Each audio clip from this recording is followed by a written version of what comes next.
Peace be with you, everyone. Thank you for joining us. The world seems to be holding its breath. We are living through days where the headlines move faster than our ability to process them. And yet, in the midst of the noise, a single voice has risen from the silence of a retreat to remind us of what truly matters. Before we dive into the powerful and urgent words of our Holy Father, I want to ask you to do something very important. If you value staying closer to what is happening here at the heart of the Vatican in these decisive times, please like this video and subscribe to our channel. Here, we don't just report news, we seek the truth through the eyes of faith, ensuring you are always updated on the steps of the successor of Peter. Yesterday, on the evening of March 3, 2026, something extraordinary happened. Pope Leo XIV was at Villa Barberini in Castel Gandolfo for his habitual day of rest and work. Usually, these moments are marked by profound privacy, a time for the pontiff to recharge his spiritual and physical strength away from the relentless pace of the apostolic palace. But the weight of the world's current state did not allow for a complete withdrawal. Seeing a group of journalists outside the residence, the Holy Father did not turn away. Instead, he chose to confront the darkness of the present hour with words that are now echoing across every capital on the globe. Pray for peace, work for peace, less hatred. These were not just suggestions, they were a vehemence born from a father's heart. Pope Leo XIV noted with visible concern that hatred is increasing in our world. He spoke of the need to seek solutions without resorting to the tools of destruction. This intervention is crucial because it marks a definitive stance of the Vatican's moral diplomacy. The Holy See is not merely a political observer, it is the conscience of humanity. When the Pope speaks of less hatred, he is addressing a spiritual poison that has begun to seep into the hearts of nations, leading them toward a path that seems increasingly difficult to abandon. We must look back at his words from the Angelus last Sunday to fully grasp the gravity of this moment. At that time, from the window of the Apostolic Palace, he had already warned that stability and peace are not built through mutual threats. Think about that for a moment. In a world that believes security comes from the size of an arsenal or the sharpness of a deterrent, Leo XIV is proposing a radical, ancient, and yet entirely fresh alternative: authentic dialogue. He spoke of a moral responsibility to stop the spiral of violence before it becomes an irreparable abyss. What is this irreparable abyss? It is the point of no return. It is the moment when the capacity for human understanding is completely swallowed by the logic of force. By using this specific phrase, the Holy Father is signaling that we are standing on the very edge of that cliff. The escalation of global tensions we are witnessing today is not just a matter of policy or geography, it is a crisis of the human soul. The Pope's presence in Castel Gandolfo, usually a symbol of peace and quiet, has now become the stage for one of the most significant diplomatic pleas of his pontificate. The importance of this pronunciation cannot be overstated. In the knowledge graph of global influence, the Vatican occupies a unique space. It is the only entity that can speak to all sides without an agenda of territorial gain or economic dominance. When Leo XIV calls for reasonable, authentic, and responsible dialogue, he is challenging the leaders of the world to step out of their silos of pride. He is reminding them that the good of the peoples must always come before the ambitions of the few. The people, as he so beautifully put it, yearn for a peaceful coexistence based on justice. As Catholics, we are called to be more than just spectators of this tension. We are called to be the foot soldiers of the Pope's prayer. When he says, "Pray for peace," it is an invitation to spiritual warfare against the increasing hatred he mentioned. This hatred isn't just out there in the halls of power. It starts in the way we view the other, the way we allow division to take root in our own communities. Leo XIV is asking us to be the bridge. He is showing us that even in his moment of rest, his mind is on the suffering and the fearful.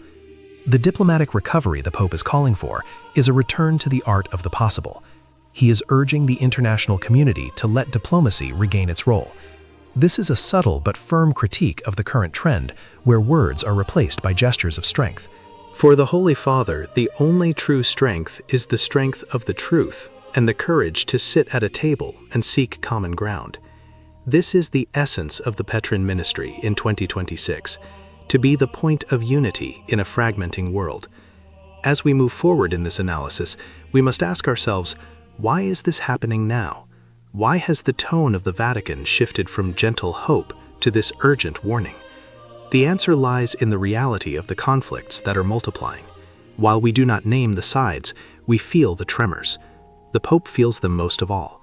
He sees the destruction, pain, and death that certain paths inevitably lead to.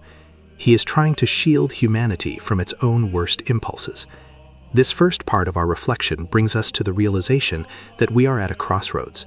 The words of Pope Leo XIV at Castel Gandolfo are a beacon, but a beacon only works if those at sea choose to steer toward it.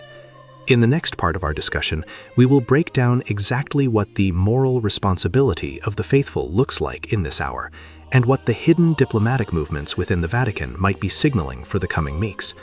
Continuing our reflection on this momentous hour, we must look deeper into what the Holy Father calls moral responsibility. It is a term that carries immense weight in the tradition of the Church. It suggests that those who hold the destiny of nations in their hands are not merely accountable to history or to their voters, but to a higher, eternal law. Pope Leo XIV is reminding the world that power is a stewardship, not a possession.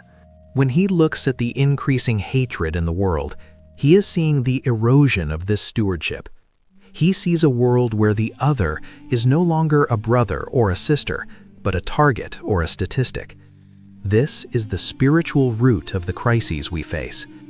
The irreparable abyss he warns of is not just a physical destruction, though that is a terrifying part of it. It is also the destruction of the human spirit.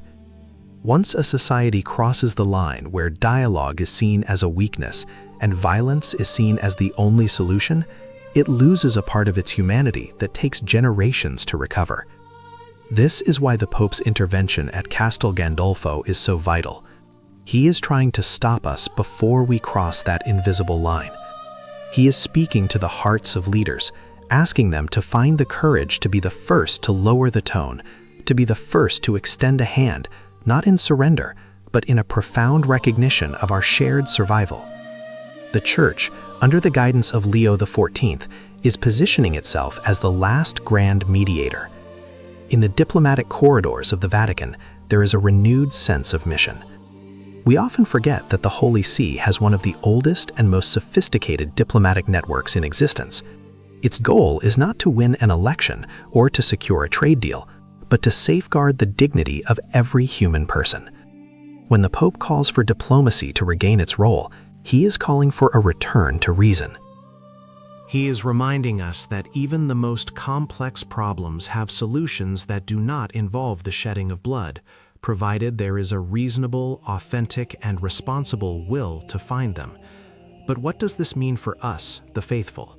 We often feel small in the face of global escalations. We see the headlines and feel a sense of helplessness. Yet the Holy Father's appeal is also a call to action for every Catholic. We are the leaven in the dough. If we allow the same hatred that is poisoning global relations to take root in our own hearts, then we are part of the problem. If we contribute to the polarization and the us versus them mentality that dominates modern discourse, we are failing in our duty as followers of Christ.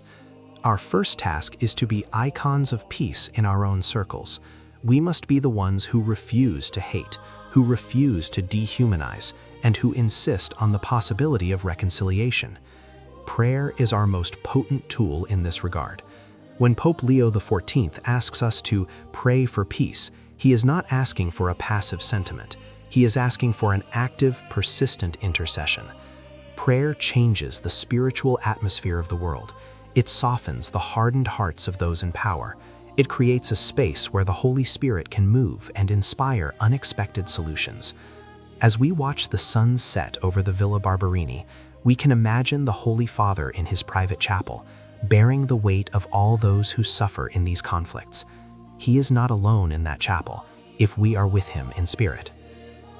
There is a profound theological connection here to the mystery of the cross. Peace is often born from sacrifice, the sacrifice of pride, the sacrifice of the desire for revenge, and the sacrifice of the need to be right at all costs. Leo XIV is asking the world to consider this path of sacrifice. He is showing that the path of the abyss is easy, it is the path of least resistance. But the path of peace is the path of the brave. It requires more strength to hold a pen for a peace treaty than it does to pull a trigger.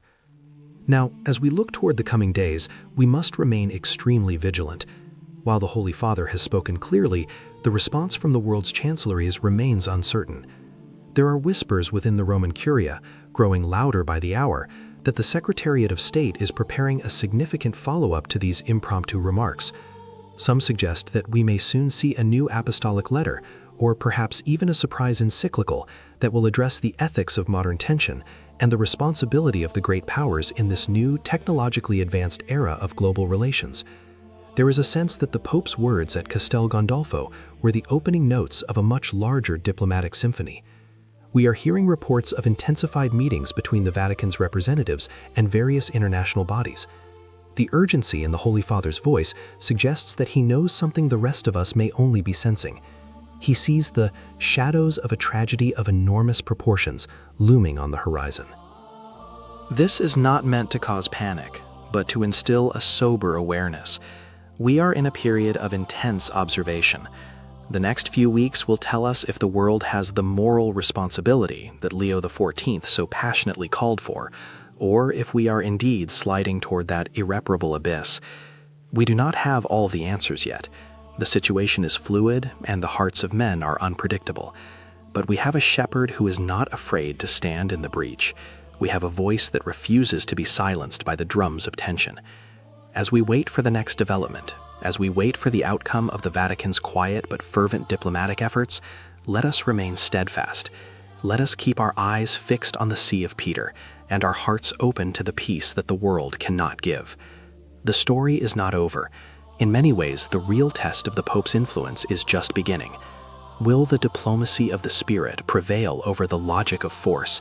It is a question that remains open, a question that demands our constant attention and our prayers. We will be here to guide you through every development, ensuring you have the perspective of faith in these challenging times. Thank you for being part of this mission. If this analysis helped you understand the gravity and the hope of this moment, please remember to like this video and subscribe to the channel. By doing so, you help us bring the light of the Vatican's wisdom to more people who are searching for peace. Stay close to the Holy Father, stay close to the truth, and may the peace of Christ be with you always.